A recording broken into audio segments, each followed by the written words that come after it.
The journey to truth, particularly truths of a spiritual or existential nature, is inherently personal. It is not a truth that can be downloaded or even fully explained through words alone. Consider the taste of a mango. I can describe its sweetness, its fibrous texture, its unique aroma. I can tell you it is tropical, vibrant, succulent. But until you bite into that mango yourself, until your own senses register its distinct profile, my words are merely shadows of the experience. The truth of the mango's taste resides within your direct interaction with it. Similarly, the profound truths we speak of, insights into the nature of self, the interconnectedness of all things, the impermanence of existence, the power of the present moment, these are not mere facts to be memorized. They are experiences to be lived. They are epiphanies to be undergone. When one truly understands the impermanence of all phenomena, it's not a logical deduction, it's a visceral sensation, a shift in perception that reorients one's entire relationship with joy and sorrow, gain and loss. This understanding is forged in the crucible of your own direct experience, through meditation, through focused contemplation, through the disciplined observation of your own mind and body. To then immediately attempt to broadcast this personal revelation, to cast it out into the cacophony of public discourse, is often to diminish its potency. It is akin to planting a delicate seedling and immediately exposing it to harsh winds and scorching sun. That seedling, newly sprouted, requires a period of quiet integration. It needs to establish its roots firmly in your own soil before it can withstand the external pressures. The truths you have uncovered, if truly profound, will alter your inner landscape. It will reshape your priorities, influence your reactions, and guide your actions in subtle yet powerful ways. This internal transformation is not for public display, it is for personal cultivation. Think of it as a seed of wisdom. You nurture it, water it with mindful attention, shield it with silent contemplation. You allow it to germinate and grow within the fertile ground of your own being. The outward manifestation of this truth will naturally emerge, not as a proclaimed doctrine, but as a lived reality. Your presence will change, your actions will align, your equanimity will deepen. These are the true testimonies of a truth deeply understood, far more potent than any intellectual articulation. When you attempt to explain a deeply personal truth prematurely, you often find that words fail. The other person may not, they may intellectually grasp what you're saying, but they will not feel it in the same way because they have not walked the path that led you to that specific insight. This is why keeping such a truth to oneself in the initial stages is not about hoarding knowledge, but about honoring its sacred personal genesis. It is about allowing it the space and time to fully integrate and manifest organically within your own being, before it ripple outwards naturally and powerfully. In our modern world, there is a pervasive urge to share everything instantly, from the mundane details of our day to the most intimate thoughts. Social platforms encourage a constant outward projection. While there is value in connection and shared experience, this incessant need for external validation can be detrimental, especially when it comes to newly discovered, profound truths. When you stumble upon a deeply transformative insight, perhaps a revelation about the impermanence of ego or the liberating power of non-attachment, the immediate impulse might be to shout it from the rooftops. I found it. You might think, I must tell everyone. However, this premature sharing often leads to two significant dangers: distortion and dilution. Firstly, distortion. When you try to articulate a nuanced, experiential truth to others who haven't undergone a similar journey, it is almost inevitable that your message will be misinterpreted. They will filter it through their own existing beliefs, their own unexamined assumptions, and their own limited experiences. Your profound insight, carefully forged in the crucible of your own practice, can be reduced to a cliché, a platitude, or even something entirely different from your original intention. Consider the concept of emptiness in Buddhist philosophy. It is a profound liberating insight into the nature of phenomena, not a nihilistic void. Yet, when explained poorly or received by an unprepared mind, it can be twisted into a bleak, meaningless concept. The truth becomes a victim of its own premature exposure. Secondly, dilution. The act of externalizing a newly formed truth can dissipate its energy, much like a potent scent that quickly fades when exposed to the open air. The energy of an epiphany, a breakthrough understanding, is powerful. It resonates within you. But when you immediately attempt to explain it, to debate it, to defend it, you channel that internal energy outwards, often into intellectualizing and verbalizing, rather than allowing it to deepen its roots within your own consciousness. This can drain the initial impact, leaving you with a watered-down version of what was once a vibrant, transformative realization. It becomes less about living the truth and more about talking about it. The inner fire diminishes as you focus on lighting external lamps, which may not even illuminate anything for others. Furthermore, the ego often plays a subtle role here. There can be a subconscious desire for recognition, for validation of our discovery. This desire, while natural, can hijack the purity of the truth itself.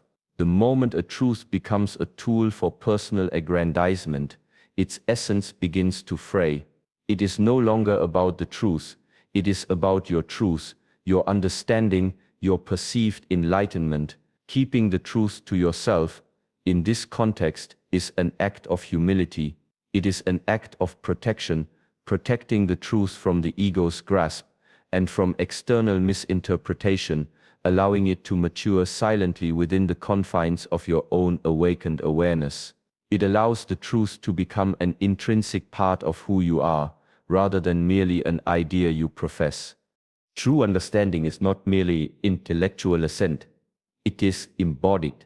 It is when a truth permeates every cell of your being, influencing not just your thoughts, but your emotions, your reactions, and crucially your actions. This embodied understanding is the ultimate test of whether a truth has truly landed within you. When we speak of keeping a truth to yourself, we are not suggesting you hide it forever. Instead, we are advocating for a period of profound integration, a time where the truth shifts from an abstract concept to a lived reality. Consider a martial artist learning a new technique. Initially, they might understand the movements intellectually.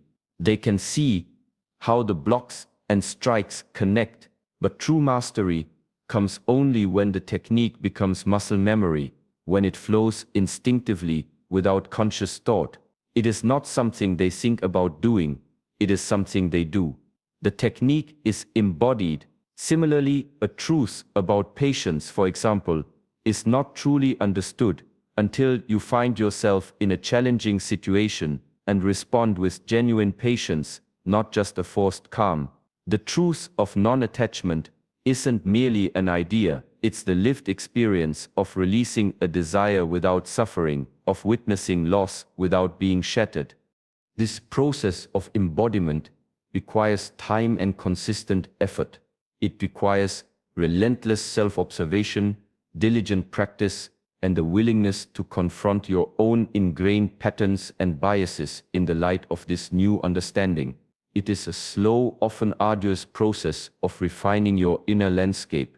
If you are constantly externalizing the truth, constantly trying to explain it or gain external validation for it, you divert energy away from this crucial internal work. The very act of articulation can sometimes solidify an intellectual understanding without truly deepening the experiential one.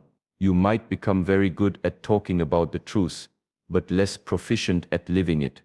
When a truth becomes truly embodied, it manifests not in your words, but in your presence. It manifests in your equanimity amidst chaos. It manifests in your compassion for others. It manifests in your ability to navigate life's challenges with wisdom and grace. These are the powerful, undeniable expressions of a truth that has been deeply assimilated. You don't need to declare it. It is simply evident. People will observe your calm demeanor, your thoughtful responses, your unwavering presence, and they will be drawn to that. They will ask, how do you remain so centered? It is then, and often only then, that the opportunity arises for sharing, not as a lecture, but as an authentic reflection of your lived experience. Your life itself becomes the most eloquent testament to the truth you have silently cultivated. This is the ultimate power of embodied understanding. It speaks without needing to utter a single word. If a truth is to be shared effectively, if it is to truly benefit others, it must first ripen within you, just as fruit needs time on the vine to develop its full flavor and sweetness. So too does wisdom need time to mature within the individual. Premature sharing, as we've discussed, can lead to distortion and dilution. But beyond that, it often lacks the profound wisdom that comes only with prolonged integration and lived experience. When a truth has been held close, silently observed, and consistently applied in your daily life, it transforms. It moves from being a mere concept to becoming an innate part of your being. It is no longer something you believe, it is something you are. From this place of deep assimilation, the sharing, when it eventually occurs, takes on a different quality. It is no longer an intellectual exposition or a fervent proclamation. It becomes an organic outflow, a natural expression of your inner state. Think of a well that has been dug deep, reaching the purest source of water. When you draw from that well, the water is clear, refreshing, and life-giving. If the well is shallow, drawing only from surface runoff, the water will be murky and perhaps even contaminated. Similarly, when your wisdom has ripened, when the truth has settled deeply within you, your words, your actions, and even your silence will carry a profound resonance. They will emanate from a place of authenticity and deep understanding. This organic sharing happens not because you decide to share, but because the truth simply cannot be contained any longer, not in an uncontrolled burst, but as a gentle, consistent flow. It manifests in your compassionate responses, your insightful observations, your patient guidance. People will seek you out. They will sense the truth radiating from you, not as a boast, but as a silent invitation. They will ask questions, not out of idle curiosity, but out of a genuine desire for understanding. And in those moments, you can share from a place of true wisdom, not from mere intellectual knowledge. This is the art of teaching without teaching. It is the power of influence through presence. The truth you have protected and nurtured within yourself becomes a beacon, silently guiding others who are ready to see. Your life becomes the teaching, and what you share then is not just information but a transmission of wisdom, infused with the weight of your own experience and the depths of your own transformation. This is the true purpose of a profound truth, not to be shouted, but to be lived, and in its living to inspire. Finally, my friends, let us consider the inner sanctuary, the sacred space within each of us where true growth and transformation occur. In an increasingly noisy and outwardly focused world, the preservation of this inner sanctuary is paramount. When we discover a profound truth, when we experience a moment of deep insight, it is as if a sacred flame has been lit within this sanctuary. To immediately expose this flame to the external winds of opinions, debates, and judgments is to risk extinguishing it, or at least diminishing its nascent glow. This inner sanctuary is where the work of integration happens. It is where you wrestle with the implications of the truth, where you allow it to dismantle old patterns and construct new understandings. It is where the ego's resistance is encountered and gradually overcome. This is a delicate process, often requiring solitude and deep introspection. Keeping a truth to yourself in this context is an act of self-care, an act of protecting your spiritual integrity. It means giving the truth the respect it deserves, allowing it the space to settle and permeate your being without external interference. It means not rushing to declare your enlightenments or your breakthrough, but rather humbly allowing the truth to unfold within the quiet chambers of your own consciousness. This quiet cultivation builds a deep well of resilience and inner strength. The world outside often demands performance, demonstration, and immediate results. But the spiritual path, the path of genuine transformation, often moves at a different pace. It is a path of slow, deliberate cultivation. The deepest insights are often whispered, not shouted.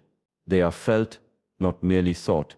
And they are nurtured in stillness, not in clamor. So when you encounter a truth that resonates deeply, a truth that shakes the foundations of your previous understanding, or illuminates a new path forward, pause, breathe, and consider the profound wisdom in holding it close. Allow it to become part of the very fabric of who you are. Let it transform you from the inside out. For in that silent cultivation, in the sanctity of your own inner being, lies the true power of that truth. And when it is truly ripe, when it is fully integrated, it will emanate from you naturally, effortlessly, and with a profound impact that no mere words could ever achieve. This is the greatest gift you can offer both to yourself and to the world, a life lived in alignment with the truths you have discovered and silently made your own. Thank you.